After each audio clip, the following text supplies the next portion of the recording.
बोलते रहे। जय जय जय जय जय भीम, जय जय जय जय जय भीम, जय भीम, जय भीम। लाल लाल लाल लाल लाल सलाम, लाल बोल के गए। लाल लाल लाल लाल लाल सलाम, लाल सलाम, लाल सलाम। ಕಲಬುರಗಿ जय जय ನಗರದ जय जय ಪರವಾಗಿ जय भीम, ಕಲಬುರಗಿ ನಗರದ जय ಪರವಾಗಿ जय जय जय जय भीम, जय भीम, ನಾವು ಎಲ್ಲರೂ ಕೂಡ जय जय जय जय भीम। कन्हैया कुमार राव को संबोधित करें।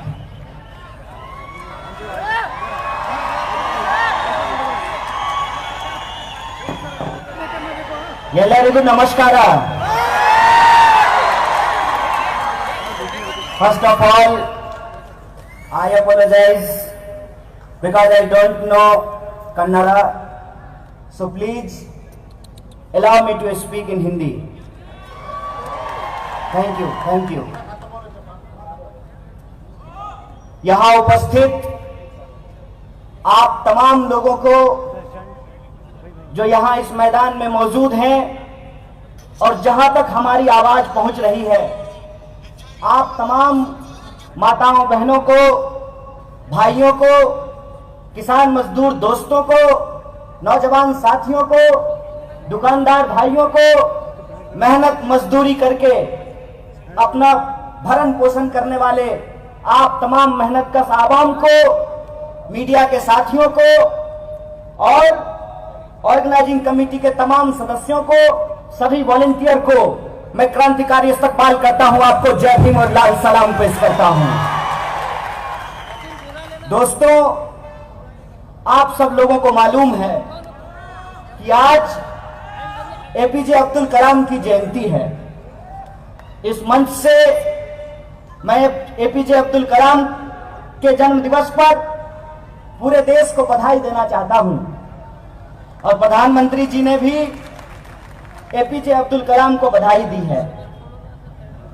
प्रधानमंत्री जी जहां बैठते हैं, उनका जो कार्यालय है दिल्ली में, उसके पास जो इंडिया गेट है, उस इंडिया गेट की सड़कों पर उसके बगल में जो जंतर मंतर है, वहां पर देश के कुछ ऐसे परिवार के लोग जिनके बच्चों को, जिनके परिवार के सदस्यों को मार दिया गया या गायब कर दिया गया है, वो लोग आज अपने हक और अधिकार के लिए न्याय मांग रहे हैं। उन परिवारों में नजीब की अम्मी फातिमा जी यह सवाल पूछ रही हैं सरकार से कि अमित शाह जो देश के गृह मंत्री हैं, बताएं कि उनका बच्चा कहां है, नजीब कहां है। गौरी लंकेश की बहन कविता लंकेश सरकार से पूछ रही हैं कि हमारे बहन को अभी तक न्याय क्यों नहीं मिला है।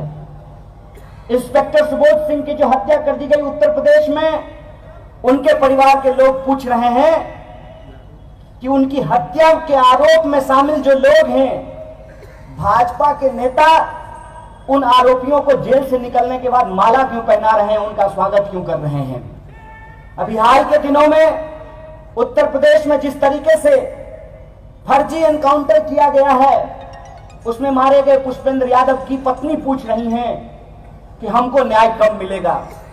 और यहां इस मंच से, गुलबर्गा की इस महान धरती से, जो धरती मंदिरों की धरती है, दरगाहों की धरती है, मस्जिदों की धरती है, बुद्ध विहारों की धरती है, गुरुद्वारों की धरती है, चर्चों की धरती है, कर्नाटक की यह महान धरती जो बसवन्ना की धरती है, गुलबर्गा की यह महान धरती जो बंदा नवाज की धरती है, उस धरती से खड़ा होकर के मैं सरकार से पूछ रहा हूं कि मोदी जी, आपने एपीजे अब्दुल कलाम को बधाई दी है।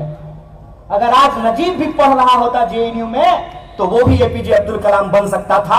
आपको इस सवाल का जवाब देना पड़ेगा कि नजीब कहां है, और इस सवाल का भी जवाब देना पड़ेगा कि इस देश में जो बोलने वाले लोग हैं, जो बोलने वाली संस्थाएं हैं, जो संस्थान है, जो इंस्टीट्यूशन है, उसको आज एंटी नेशनल कह करके क्यों बदनाम किया जा रहा है। जिस यूनिवर्सिटी को, जहां का मैं छात्र रहा हूं, जहां का छात्र नजीब है, उस यूनिवर्सिटी को आपके व्हाट्सएप पे मैसेज आया होगा जिसमें उस यूनिवर्सिटी को एंटी नेशनल बताया गया होगा। वह जो पब्लिक फंडेड यूनिवर्सिटी है, जो आपके टैक्स के पैसे से चलता है, उस पब्लिक फंडेड यूनिवर्सिटी के बारे में कहा जाता है कि सरकारी विश्वविद्यालयों को बंद कर देना चाहिए क्योंकि वहां पे नक्सली पलते हैं। उस यूनिवर्सिटी के बारे में कहा जाता है कि उस यूनिवर्सिटी के ऊपर परमाणु बम गिरा देना चाहिए क्योंकि वहां पे एंटी नेशनल रहते हैं। लेकिन उसी यूनिवर्सिटी के एक स्टूडेंट को कल अर्थशास्त्र में नोबेल का पुरस्कार मिला है। ये भारत के लिए गर्व की बात है।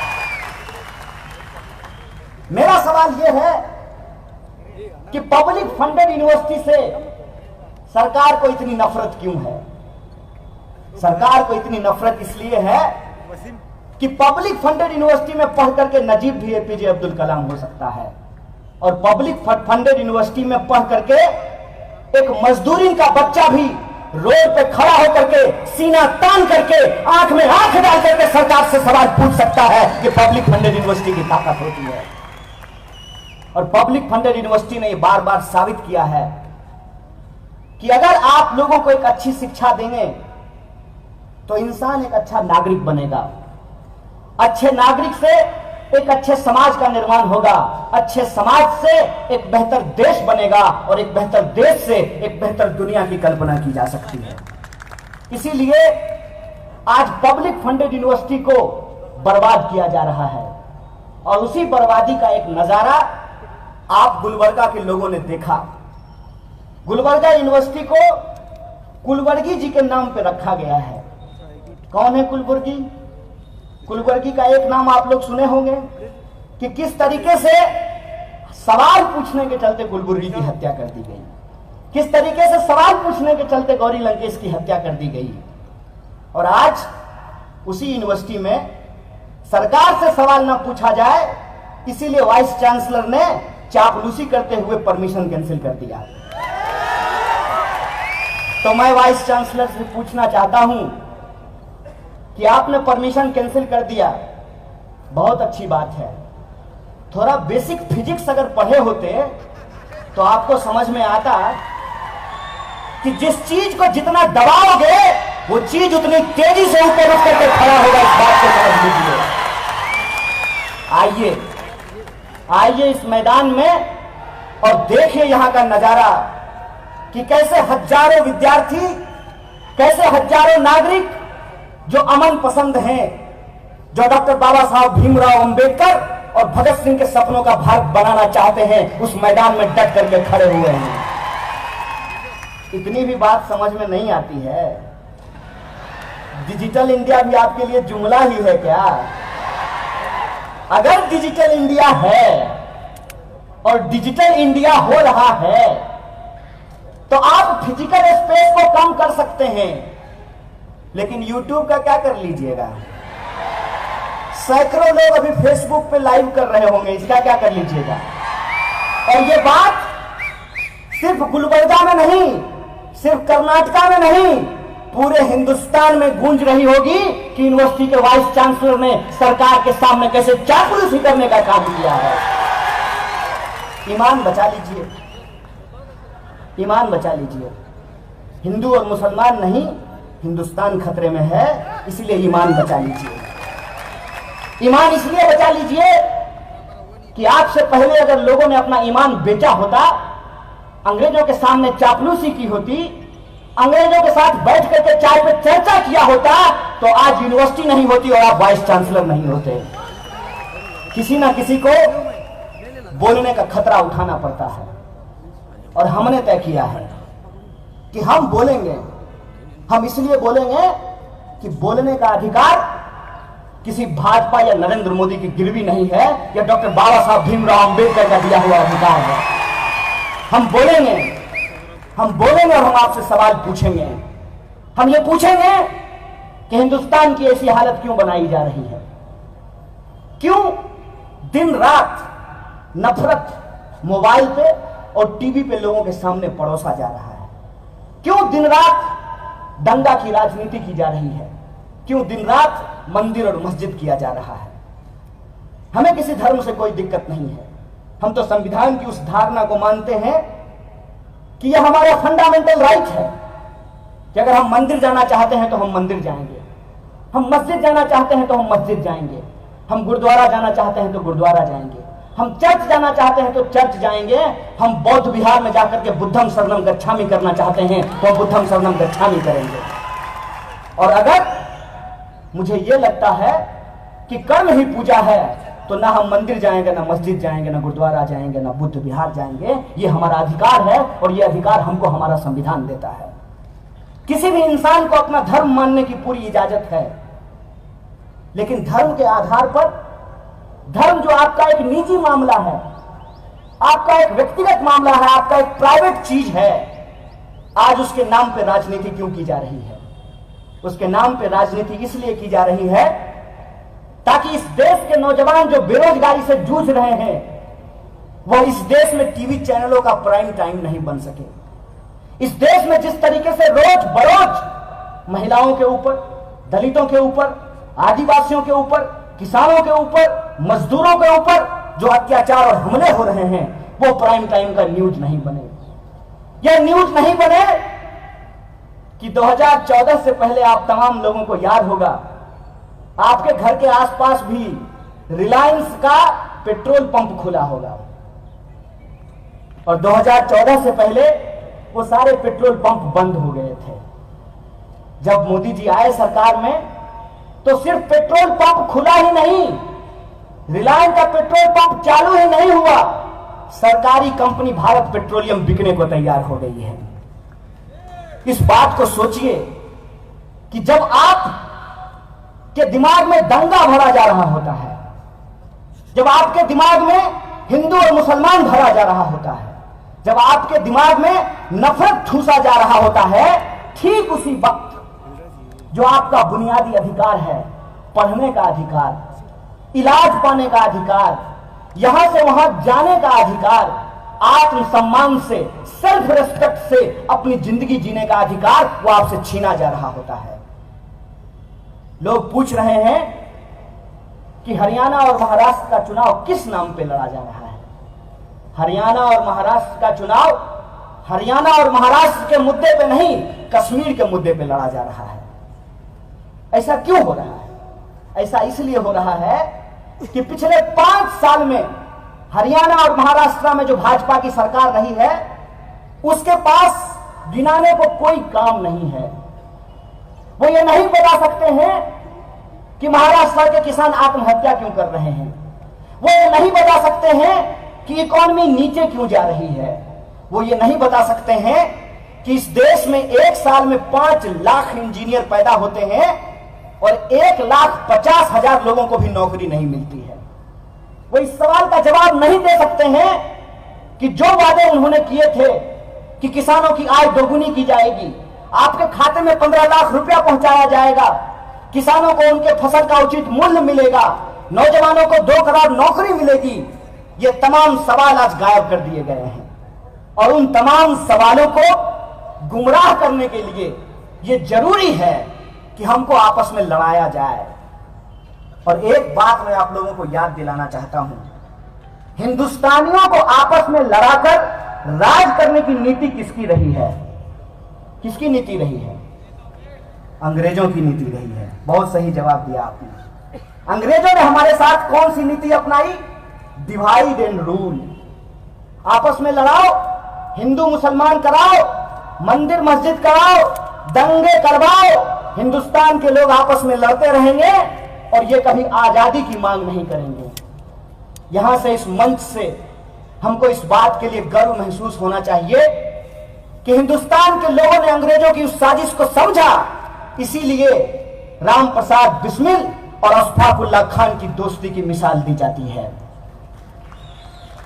राम प्रसाद बिस्मिल को मुसलमानों के बारे में बहुत सारी गलत धारणाएं थी, लेकिन जब उनकी दोस्ती अशफाक से हुई तो वो दोस्ती ऐसी हुई कि राम प्रसाद बिस्मिल कब अशफाकुल्लाह खान हो गए और अशफाकुल्लाह खान कब राम प्रसाद बिस्मिल हो गए, यह पता ही नहीं चला। एक बार अशफाकुल्लाह खान ने राम प्रसाद बिस्मिल से कहा कि यार तुम तो हिंदी हो, तुम तो हिंदू हो, तुम्हारे यहां पुनर्जन्म की बात होती है, इसीलिए तुम कहते हो कि हे ईश्वर, मुझे बार बार हिंदुस्तानी बनाकर इस धरती पर भेजो ताकि मैं बार बार इस धरती की सेवा कर सकूं और अंग्रेजों के खिलाफ लड़ करके अपने मुल्क को आजाद करा सकूं।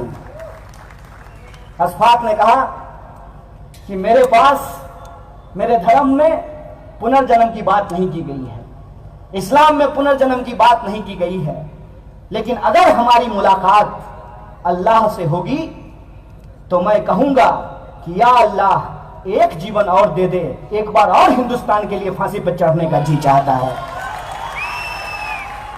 तभी तो उन्होंने कहा कि सरफरोशी की तमन्ना अब हमारे दिल में है, देखना है जोर कितना बाजुए कातिल में है। यह हिंदुस्तान है, इस हिंदुस्तान की विरासत में सबकी कुर्बानियों का इतिहास है। इसकी विरासत साझी संस्कृति का है, साझी शहादत का है, और यह जो साझा विरासत है, इस साझे विरासत को आज तोड़ने की कोशिश की जा रही है। मैं आपको याद दिलाना चाहता हूं कि यह कोशिश हिंदुस्तान के साथ एक बार हुई और इस कोशिश में अंग्रेज कामयाब हुए, और जो उस वक्त के अवसरवादी नेता थे, उनके अवसरवाद के चलते हिंदुस्तान को आपस में बांटा गया है। हिंदुस्तान के लोग, है भारत के मेरे लोग, है इंडिया के मेरे वासियों, मैं आपसे यही कहना चाहता हूं कि हिंदुस्तान को फिर से बांटने की साजिश की जा रही है। और दुख की बात यह है कि इस साजिश के खिलाफ जो लोग आवाज उठाते हैं, जो लोग भगत सिंह के रास्ते पे चलते हैं, डॉक्टर बाबा साहब भीमराव अंबेडकर और भगत सिंह के सपनों का हिंदुस्तान बनाना चाहते हैं, उनको देशद्रोही कहा जाता है। और गद्दार को, कायर को आज भारत रत्न देने की बात की जा रही है। ले लो भारत रत्न, तुम्हारी सरकार है, ले लो भारत रत्न, बना लो अपने नाम पे यूनिवर्सिटी, बना लो अपने नाम पे सड़कें, लेकिन इतिहास तुमसे बार बार यही सवाल पूछेगा कि ए कायरों, जब भगत सिंह फांसी पे झूल रहे थे तो तब तुम अंग्रेजों से माफी मांग रहे थे। यह इतिहास बार बार तुमसे पूछेगा। इतिहास इनके पक्ष में नहीं खड़ा है, इसीलिए ये चाहते हैं कि इतिहास पढ़ाने वाली यूनिवर्सिटी को ही बर्बाद कर दिया जाए। इसीलिए आप देखेंगे कि जो सुबह सुबह जाकर के शाखा में प्रणाम करने वाले लोग हैं, उनको वाइस चांसलर का अच्छा पोस्ट दे दिया गया है। इसीलिए आप देखेंगे कि कॉलेजों और विश्वविद्यालयों को तबाह इसलिए किया जा रहा है कि जब इस देश का जो शोषित पीड़ित आवाम है वो इतिहास पढ़े और सवाल पूछे कि हमारा इतिहास क्यों नहीं लिखा गया, तो उस सवाल को गुमराह किया जा सके। अभी कुछ दिन पहले आरएसएस प्रमुख मोहन भागवत भाषण दे रहे थे इसी तरह के मंच पे खड़ा होकर के उन्होंने कहा कि लिंचिंग भारतीय परंपरा का शब्द नहीं है। ठीक बात है, लिंचिंग अंग्रेजी का शब्द है, भारतीय परंपरा का शब्द नहीं है। लेकिन ए मोहन भागवत जी, सुबह उठ करके डंडा लेकर के जो आप शाखा में ऐसे करके हाथ उठा के प्रणाम करते हैं, यह कौन सी भारतीय परंपरा में प्रणाम करने का तरीका है, यह हमको समझा दीजिए। जो आप फुल पैंट पहनते हैं, पहले हाफ पैंट पहनते थे और शर्ट पहनते हैं, काली टोपी लगाते हैं, वो कौन सी भारतीय परंपरा का परिधान है, ये सवाल मैं आपसे पूछना चाहता हूं। किसके आंख में धूल झोंक रहे हैं? हिंदुस्तान के आंख में धूल झोंकना चाहते हैं? तो मैं आपको बता देना चाहता हूं, यह हिंदुस्तान है, इसके आंख में धूल झोंकने का प्रयास एक बार सिकंदर ने भी किया था, मुंह खा करके वापस गया था। आप भी कामयाब नहीं होने वाले हैं, इस बात को आप अपने दिमाग में डाल लीजिए। और ये बार बार क्या करते हैं, अपने कारनामों को छुपाने के लिए, अपने कुकर्मों को ढकने के लिए हमारी महान बहादुर भारतीय सेना का नाम लेते हैं। अभी आप में से कई सारे लोगों ने एक वीडियो देखा होगा, एक बहन है हमारी, सीआरपीएफ में काम करती है बेचारी, और उसके मुंह से यह कहा गया कि मैं कन्हैया के सीने में तिरंगा झंडा गाड़ना चाहता हूं।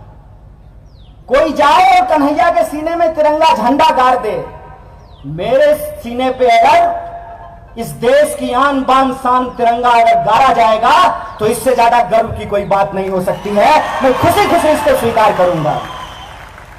लेकिन बहन, यह बताओ, मैं तुमको तुम्हारे इस बात के लिए जिम्मेदार नहीं मानता हूं। ना मुझे तुमसे कोई शिकवा है, ना शिकायत है। मैं सिर्फ और सिर्फ तुमको तुम्हारी सेवा के लिए धन्यवाद करना चाहता हूं। लेकिन तुम जिस युग में रहती हो, यह युग सूचना का युग है। कहते हैं कि इंफॉर्मेशन का टाइम है। दुर्भाग्य की बात यह है कि तुम्हारे पास इंफॉर्मेशन नहीं, मिस इंफॉर्मेशन पहुंचा है। अगर इंफॉर्मेशन पहुंचा होता तो तुमको पता होता मेरी बहन कि जिस सीआरपीएफ में तुम काम करते हो, उसी सीआरपीएफ में काम करते हुए मेरा एक भाई वीरगति को प्राप्त हुआ था, उसको शहादत हुई थी। तुम हमारे खिलाफ नहीं बोलती, तुम हमारे साथ आकर के खड़ा होती। तुम सिर्फ हमारे साथ आकर के नहीं खड़ा होती, तुम तेज बहादुर यादव के साथ भी जाकर के खड़ा होती, जिसने कहा कि हमको अच्छा खाना नहीं मिलता है और यह बात बोलने के चलते उसको उसकी नौकरी से बर्खास्त कर दिया गया। यह इस देश की हकीकत बनती जा रही है कि जो लोग सच बोलने की कोशिश कर रहे हैं उनको एंटी नेशनल बताया जा रहा है। लेकिन इनके लिए सबसे ज्यादा तकलीफ की बात यह है कि जिस यूनिवर्सिटी को एंटी नेशनल बताते हैं उसको नोबेल मिल जाता है, जिस चैनल को एंटी नेशनल बताते हैं, जिस पत्रकार को एंटी नेशनल बनाते हैं, उसको मैग्सेसे पुरस्कार मिल जाता है। सच की बात को, सच की आवाज को कोई नहीं छुपा सकता है। आप जितनी भी कोशिश कर लें, लोगों के हाथ में आप तिरंगा के नाम पर जो इस देश की सभ्यता और संस्कृति है उसको जो आप खराब करने की कोशिश कर लें, ये कोशिश में आप कामयाब नहीं होने वाले हैं। हमको मालूम है कि आपके पक्ष में चीजें चली गई हैं। पक्ष में चीजें कैसे चली गई हैं? तो आपको जो आज सत्ता करने का मौका मिला है उसमें सिर्फ आपकी काबिलियत नहीं है, उसमें विपक्ष का नकारापन भी शामिल है। अगर विपक्ष का नकारापन नहीं होता, अगर विपक्ष ने ऐतिहासिक गलतियां नहीं की होती, तो आज आपको सत्ता पे काबिज होने का मौका नहीं मिलता। लेकिन याद रखिएगा कि आप पॉलिटिकल पार्टी को डरा सकते हैं। जो लोग राजनीति में भ्रष्टाचार करके पैसा जमा कर लिए हैं उनको आप ईडी से धमका सकते हैं, उनके घर पे आप सीबीआई भेज सकते हैं। लेकिन हम तो कबीर को मानने वाले लोग हैं। कबीरा खरा बाजार में सबकी मांगे खैर, ना केहू से दोस्ती ना केहू से बैर। हम ईडी से नहीं डरने वाले हैं गुरुजी, हम सीबीआई से नहीं डरने वाले हैं, हम आपके फर्जी मुकदमों से नहीं डरने वाले हैं। और इस देश का जो नौजवान है वह सवाल पूछेगा, क्योंकि हम ये समझते हैं कि आप जितना भी नफरत का नशा चढ़ा लीजिए, नशा कैसा भी हो अगली सुबह उतर जाता है। वो सुबह आएगी और इसी देश के नौजवान आपसे सवाल पूछेंगे। जैसे अभी पंजाब और महाराष्ट्र बैंक के लोगों का जो पैसा लूट लिया गया, आज ही एक दुखद खबर आई कि उसमें एक खाता धारक जिसका 80 लाख रुपया जमा था उसकी मौत हो गई। वो जो खाता धारक हैं जो बार बार आज आकर के कैमरे के सामने कह रहे हैं कि मोदी जी हम आप ही को वोट दिए थे, हमारा पैसा वापस करा दीजिए, ये आवाज सिर्फ एक जगह से नहीं, हर गांव से, हर घर से निकलने वाली। इस बात के लिए आप तैयार रहिए। आप कितनी भी कोशिश कर लीजिए, कितना भी प्रचार आप कर लीजिए, करोड़ों अरबों रुपया आप बर्बाद कर लीजिए, लेकिन आपका सच सामने आएगा। एक मजेदार चीज आपने देखा है, मोदी जी के प्रचार पर करोड़ों रुपया खर्च किया जाता है यह बताने के लिए कि मोदी जी गरीब थे। करोड़ों रुपया खर्च किया जाता है कि मोदी जी गरीब थे। ऐ देश के गरीबों, मोदी जी गरीब थे, तुम गरीब हो और वो तुम्हारे पैसे से ही तुमको बता रहे हैं कि वो गरीब थे। इस दुष्प्रचार का शिकार मत बनिए, सच से सवाल कीजिए। मोदी जी अगर गरीब थे तो गरीबों के प्रति उनको यदि संवेदना है, अगर वो चाय बेचते थे, यदि उनकी मां मजदूरन थी, तो आज जो मजदूर हैं, आज जो चाय बेचने वाले हैं, आज जो देश के गरीब हैं, उनके लिए आपने क्या किया है? मैं यह पूछना चाहता हूं कि जब आप सरकारी स्कूल कॉलेज के बजट को खत्म कर देते हैं, तो किसका बच्चा नहीं पढ़ता है? अमीर का बच्चा को पढ़ने में दिक्कत होता है कि गरीब को बच्चा को पढ़ने में दिक्कत होता है? जब आप रेलवे बेच दीजिएगा तो किसको इधर से उधर जाने में दिक्कत होगी? अमीर को दिक्कत होगी कि गरीब को दिक्कत होगी? गरीब को दिक्कत होगी ना। तो मोदी जी, जब आप गरीब थे तो जो गरीब हैं उनके ऊपर अत्याचार क्यों कर रहे हैं? मैं ये सवाल पूछ रहा हूं। यही हमारा सवाल है, यही हमारा प्रश्न है। करोड़ों रुपए प्रचार में खर्च करते हैं, जिधर देखिए उधर तमाशा। बाहर जाएंगे तब तमाशा, देश लौट करके आएंगे तब तमाशा। ऐसा लग रहा है कि जैसे सरकार नहीं चला रहे हैं, तमाशबीनों की टोली बना करके चले हैं। भाई बजाओ ताली, तमाशा चल रहा है। अरे एक काम तो गिनाइए साहब, आप अपने वादे पे खरा उतरिए। मैं पहला आदमी होऊंगा जो आपका विरोध नहीं करूंगा। मैं आप कहें तो मैं आपको एफिडेविट बना करके दे देता हूं कि जो बात आप बोलते थे उसमें से आप कुछ बात तो लागू कर दीजिए। मोदी जी के पुराने भाषण को सुनिएगा। मोदी जी कहते थे कि अगर देश में एक मजबूत प्रधानमंत्री होता तो रुपया कभी नीचे नहीं जाता। मन करता था कि बाप रे बाप, ये आदमी कब देश का प्रधानमंत्री बनेगा। और जब प्रधानमंत्री हो गए हैं, रुपया रोज नीचे जा रहा है, तब एक सवाल नहीं बोल रहे हैं कि रुपया क्यों नीचे जा रहा है। जब मुख्यमंत्री थे तो भाषण देते थे कि मैं मर जाऊंगा लेकिन मैं आधार योजना को लागू नहीं होने दूंगा। आए भी, आधार योजना लाए भी और मरे भी नहीं है, एकदम जीता जागता खड़े हैं। जब मुख्यमंत्री थे तो कहते थे कि जीएसटी सबसे खराब योजना, इसको कभी नहीं लागू होना चाहिए।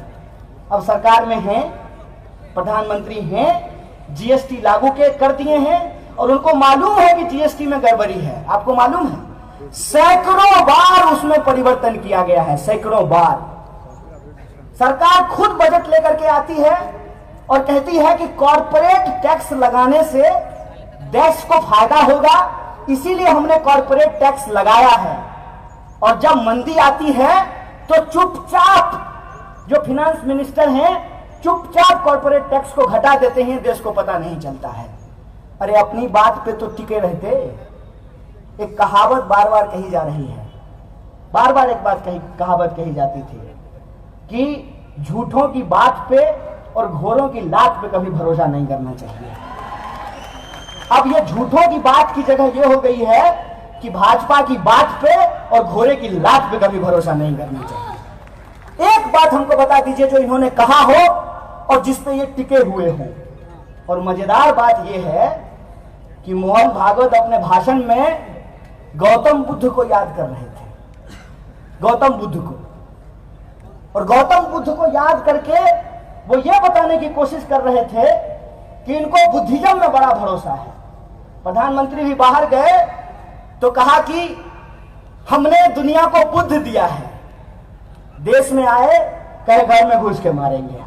बताइए, सुनते हैं नहीं? ये भाषा सुनते हैं कि नहीं? घर में घुस के मारेंगे। अरे घर में घुस के मारेंगे, इसका बुद्ध से क्या लेना देना है? जो दिन रात युद्ध की बात करता हो उसको बुद्ध कहां से समझ में आएगा? बुद्ध तो कहते थे सत्य और अहिंसा की बात, ये तो करते हैं झूठ और हिंसा की बात। बताइए इनको बुद्ध से क्या लेना देना है? और बुद्ध ने क्या कहा? बुद्ध ने कहा कि सत्य वो नहीं है जो आप बोलते हैं, यहां खड़ा होकर के हम कुछ भी बोलते हैं। सत्य वो है जो हम करते हैं, और इनके करने और बोलने में जमीन आसमान का फर्क है। बोलने के लिए तो ये भी कहते हैं कि महात्मा गांधी राष्ट्रपिता थे। बोलने के लिए तो ये भी करें कि जो है महात्मा गांधी को महान साबित कर दें, लेकिन अपनी शाखाओं में लोगों को सिखाते हैं कि महात्मा गांधी बहुत खराब आदमी था और गोडसे की पूजा करते हैं। तो इनकी कथनी और पानी सरकार को पिलाना है।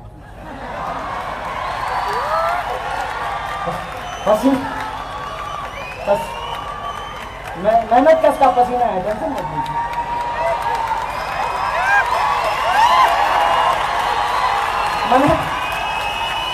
कौन सा हम लोग जो है मतलब एयर कंडीशन में पैदा हुए हैं कि पसीना नहीं निकलेगा। खेत खलिहान के आदमी है, पसीना निकलेगा, इसमें क्या दिक्कत है? निकलने दीजिए पसीना। हम लोगों का जो भी है सब सामने है। कहते हैं प्रत्यक्षम किम प्रमाणम, प्रत्यक्ष को प्रमाण का कोई जरूरत नहीं होता है। हम लोग सब सामने है, जो बात है वो है, इसमें छुपाने करने की कोई बात है नहीं। तो कथनी और करनी में इनका जमीन आसमान का फर्क है। जैसे आप ये चीज महसूस करते होंगे कि आज जो सच है उस सच को छुपाने के लिए एक झूठ का आडंबर रचा जा रहा है। बहुत बड़ा आडंबर रचा जा रहा है झूठ का। सवाल यह है कि यह झूठ का आडंबर क्यों रचा जा रहा है? झूठ का आडंबर इसलिए रचा जा रहा है कि हर चुनाव में जब चुनाव आए तो बात इस पे नहीं हो कि कौन अच्छा है, बात इस पे हो मोदी नहीं तो कौन। आपने देखा होगा 2019 के चुनाव के वक्त भाजपा के लोगों के पास एक भी सवाल का जवाब नहीं था।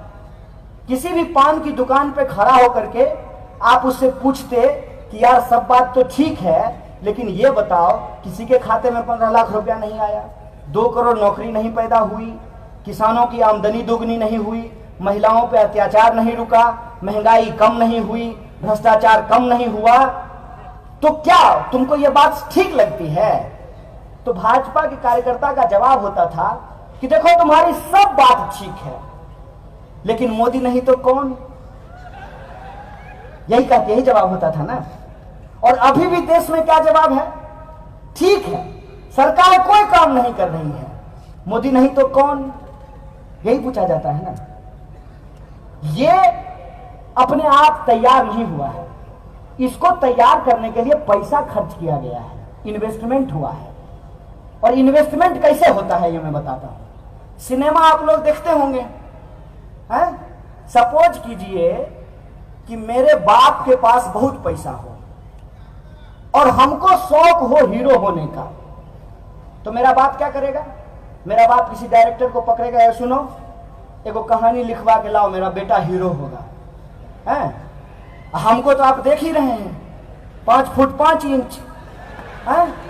तो हीरो जैसा हाइट तो मेरा है नहीं, लेकिन हमको हीरो होना है, तो हम हीरो कैसे होंगे? तो हम 4 फुट 5 इंच का आदमी खोज करके लाएंगे, तब उसके सामने हम लंबा दिखेंगे। इस बात को समझ रहे हैं नहीं?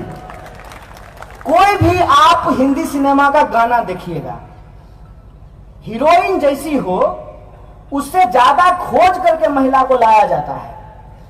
खराब मैं नहीं बोल रहा हूं, मैं खराब किसी को नहीं मानता हूं, लेकिन उससे तुलना में देखने में वो अच्छी ना लगे, और थोड़ा उसमें मेकअप, पाउडर, लिपस्टिक ये सब भी लगाया जाता है, और बेचारी अपना पीछे में ऐसे ऐसे कर रही है, तो सारे दर्शक का नजर किस पे रहता है? हीरो पे नहीं, हीरोइन पे नजर रहता है। अब पीछे में जो 20-25 को नाच रहा है उसको कोई नहीं देखता है, उसको 200 रुपया दे करके बुला लिया, उसको कोई नहीं देख रहा है। अब टीवी पे अगर दिन रात आपको मोदी मोदी चलेगा तो आपके दिमाग में क्या लगेगा? आपको लगेगा कि इसके अलावा तो हिंदुस्तान में कोई है ही नहीं, यही हीरो है, यही है मेरा जूता है जापानी। किसी को प्रधानमंत्री चुनना चाहिए। यही हो रहा है नहीं हो रहा है? आपके साथ यही हो रहा है ना। अब दिन रात टीवी पे होगा मोदी मोदी, भोरे गुड मॉर्निंग फैमिली के व्हाट्सएप ग्रुप में मोदी, और शाम को जो है गुड नाइट ससुराल के व्हाट्सएप ग्रुप में मोदी, पेट्रोल पंप पे मोदी, टीवी पे मोदी, पान दुकान पे मोदी, ऑफिस में मोदी, तो आपका दिमाग अपने आप कहने लगेगा मोदी मोदी मोदी। सिनेमा देखते हैं ना, आप ये इस प्रयोग को जाकर के कीजिएगा आज अपने घर में कि एक गाना चलाइएगा और देखिएगा कि हीरो के पीछे में 50 गो लौंडा नाच रहा है, एकदम बढ़िया कमर हिला रहा हो सकता है कि हीरो से ज्यादा अच्छा डांस कर रहा हो। कौन देखता है उसको? क्योंकि हीरो को इस तरीके से प्रोजेक्ट किया जाता है। ये जो सामने में कैमरा पे काम कर रहे हैं, ये लोग बहुत वैज्ञानिक लोग हैं, इनको बहुत नॉलेज है, आपको बता देंगे कि कैसे जो है पीछे बैठे हुए सब आदमी को ब्लर कर देंगे और मेरा ही मुंह रहेगा। तो आपको अगर ये लग रहा है कि आप प्रधानमंत्री चुन रहे हैं, ऐसा बिल्कुल भी नहीं है। आपसे ये सवाल किया गया है, क्वेश्चन भी सेट है और आंसर भी सेट है। देश का प्रधानमंत्री कौन होना चाहिए? ए नरेंद्र मोदी, बी जो भाजपा का सबसे अच्छा नेता हो, सी जिसको आरएसएस बहुत प्यार करता हो, डी जो पूंजीपतियों का दुलारा हो, और ई उपरोक्त सभी। उपरोक्त सभी। तो आपके पास ऑप्शन ही एक है। और आप हमको बताइए, ये हिंदुस्तान है, कश्मीर से लेकर के कन्याकुमारी तक जब आप चलेंगे ना, तो इतनी भाषाएं हैं जितना आपका उम्र नहीं होगा। कितना उम्र होगा ज्यादा से ज्यादा आपका? 30 साल 35 साल है।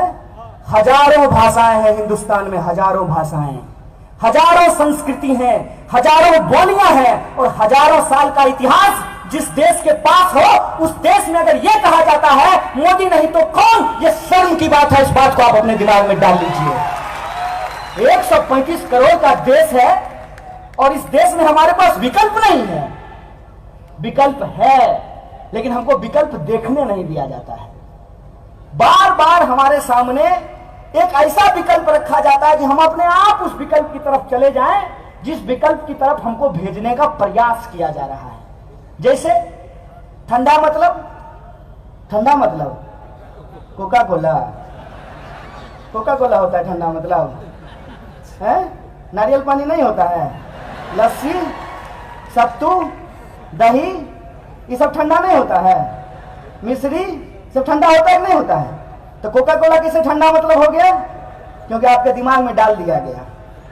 कॉलेज की दीवार पे ठंडा मतलब कोका कोला, आमिर खान बोला ठंडा मतलब कोका कोला, कैटरीना कैफ बोली ठंडा मतलब कोका कोला, सचिन तेंदुलकर बोला ठंडा मतलब कोका कोला, पूरा देश बोल रहा है ठंडा मतलब कोका कोला। ऐसे देश चलेगा?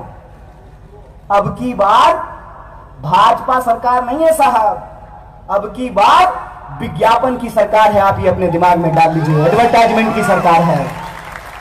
और ये एडवर्टाइजमेंट ऐसे नहीं होता है। कोई अगर आपका दोस्त हो तो उसको पूछिएगा कि अखबार में अगर हम अपना फोटो छपवाना चाहते हैं तो कितना माल लगेगा, बताना जरा, कितना पैसा लगेगा? 10 सेकेंड अगर टीवी पे आएंगे तो कितना पैसा लगेगा? विपक्ष कमजोर है, ये ऐसा सच नहीं है। 70 साल मान लीजिए कोई पार्टी राज किया हो, अचानक से वो कमजोर कैसे हो गया है? क्योंकि उसको जो मजबूत बनाने वाली शक्तियां थी ना, वो अपना पाला बदल लिया है। मेरी बात समझे? कि जो उसको मजबूत बनाने वाली शक्तियां थी, उसने कहा कि अब हम इस घोड़े पे दांव नहीं लगाएंगे, हमको नया घोड़ा चाहिए। तो अन्ना हजारे का आंदोलन हुआ और पूरा देश बोला अन्ना नहीं गांधी है, देश का दूसरा गांधी है। और कब अन्ना अन्ना होते होते मोदी मोदी होने लगा, देश को पता ही नहीं चला। हो गया मोदी मोदी, आ गए मोदी जी। और वादा क्या करके आए? सबका साथ सबका विकास। अल्ले दनादन जो है लोगों को कभी मांस के नाम पे, कभी मंदिर के नाम पे, कभी मस्जिद के नाम पे उनकी हत्याई होनी शुरू हो गई।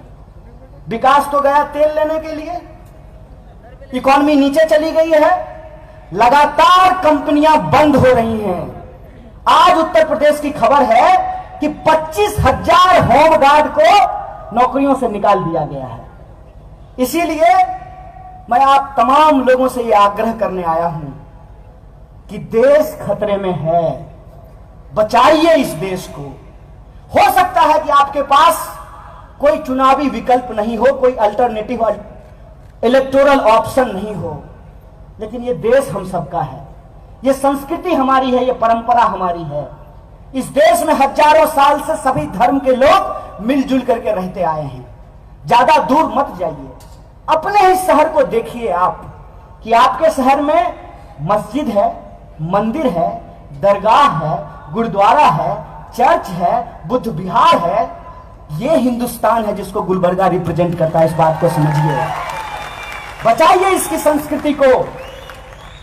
लोग हिंदी बोलते हैं, उर्दू बोलते हैं, कन्नड़ बोलते हैं, अंग्रेजी बोलते हैं, तेलुगु बोलते हैं, मराठी बोलते हैं, इतनी भाषाएं बोली जाती हैं सिर्फ और सिर्फ आपके शहर में। बचाइए इस संस्कृति को, बचाइए इस देश को। ये जिम्मेवारी आज आपके कंधे पे है। और इसको जो तोड़ने का प्रयास कर रहे हैं, वो तोड़ने वाले लोग बड़ी चालाकी से, जो इसको बचाने वाले लोग हैं, उनको ही टुकड़े टुकड़े गैंग का सदस्य बता रहे हैं। एक बार हमको एक पत्रकार ने पूछा कि आप टुकड़े टुकड़े गैंग के सदस्य हैं क्या? हम बोले हम किसी के टुकड़े पे नहीं पलते हैं। माँ बाप की मेहनत से पैदा हुए हैं, माँ बाप की मेहनत से जो है पाले पोसे गए हैं और देश की जनता के पैसों पे पढ़े हैं, किसी के टुकड़े पे नहीं पलते हैं।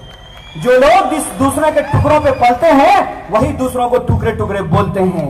हम इस देश में कश्मीर से लेकर कन्याकुमारी तक, नॉर्थ ईस्ट से लेकर गुजरात तक इसको एकजुट करने की बात करते हैं। और हम ये कहते हैं कि कमाएगा तो खाएगा, लूटने वाला जाएगा। और ये जो लूटने वाले लोग हैं उनकी साजिशों को नाकाम करना चाहते हैं। हम ये कहते हैं कि हम हिंदुस्तान के नागरिक हैं, संविधान ने हमको अधिकार दिया है और हमारा अधिकार समानता का अधिकार है, न्याय का अधिकार है, बराबरी का अधिकार है, सबको शिक्षा मिलने का अधिकार है। इन सवालों पे हम ये लड़ते हैं। हम जब कहते हैं कि इस देश में अंबानी का बेटा का एक वोट और जूता सिलने वाले की बेटी का एक वोट, तो इस देश में अंबानी के बेटा के लिए अलग स्कूल क्यों और जूता सिलने वाले के लिए अलग स्कूल क्यों? ये सवाल हम पूछना चाहते हैं। हम ये सवाल पूछना चाहते हैं कि हिंदुस्तान मंगल पे जाने की तैयारी कर रहा है, हिंदुस्तान चंद्रमा पे पहुंच गया है, लेकिन आज भी लोग गटर में उतर करके अपना जान क्यों दे रहे हैं? ये सवाल हम पूछना चाहते हैं। हम ये कहना चाहते हैं कि यह देश अगर हमारे शरीर की तरह है तो इसका कोई भी अंग अगर जरूरत से ज्यादा लंबा हो गया है तो वो स्वस्थता की नहीं, विकलांगता की निशानी है। कोई भी समाज एकजुट तभी रह सकता है, तभी वो समाज बेहतर हो सकता है, तभी वो समाज शक्तिशाली हो सकता है जब हम उस शरीर के एक एक अंग को बराबरी के तौर पे लें जैसा शरीर के साथ होता है। ऐसा होता है क्या कि बायां उंगली को काटे तो दर्द नहीं होगा और दायां उंगली को काटे तो दर्द होगा? ऐसा होता है क्या? फिर ऐसा आप अपने जीवन में कैसे कर पा रहे हैं कि आपकी जात का कोई मरता है तो आपको तकलीफ होता है, दूसरी जात का मरता है तो आपको तकलीफ नहीं होता है? मैं कहता हूं कि किसी भी जात और धर्म से पहले आपका जात और धर्म कोई है तो वो मानव है और आपका धर्म मानवता है। इस बात को आप याद रखिएगा। इस मानवता को बचाने के लिए, हिंदुस्तान की रक्षा करने के लिए और अपने बुनियादी हक और अधिकार के लिए हमको एकजुट होना पड़ेगा, सड़कों पे आना होगा और बार बार इस सरकार को बताना होगा कि तुमको चुन करके अगर गद्दी दिए हैं तो छीन करके गद्दी ले भी सकते हैं। इस बात को याद रखना। इसी लोकतंत्र के स्पिरिट को याद करते हुए, इसी डेमोक्रेटिक इथॉस को याद करते हुए और एक बार फिर से इस महान धरती को बसपना और बंदा नवाज की इस महान धरती को नमन करते हुए अपनी बात को खत्म करूंगा। शुक्रिया। इनकलाब जिंदाबाद, हमारी एकता जिंदाबाद, इनकलाब जिंदाबाद।